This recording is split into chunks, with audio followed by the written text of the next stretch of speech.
ওই তো জল পড়ছে দেখা যাচ্ছে পেছনে, এই ধোঁয়া টাইপের এখান থেকে বেরোচ্ছে না? হ্যাঁ ওটাই, বিশাল ড্যাম। না না ওখানে যাওয়া যাবে না, আপনি এই যে উপরে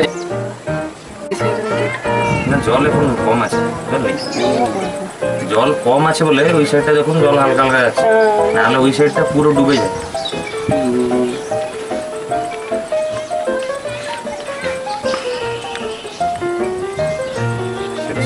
ছাড়ি দিয়ে এটা চলে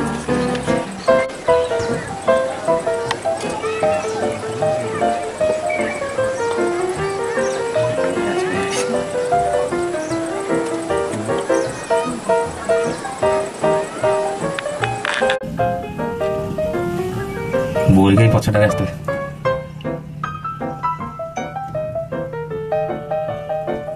আর একটা গঞ্জাম ডিস্ট্রিক্টে তারাতারিণী টেম্পল আছে, ওখানে রোপে আছে, কিন্তু এর থেকে পুরোটা হাইটটা কম, অনেক হাইট হচ্ছে। হ্যাঁ শক্তিপীঠ একটা না।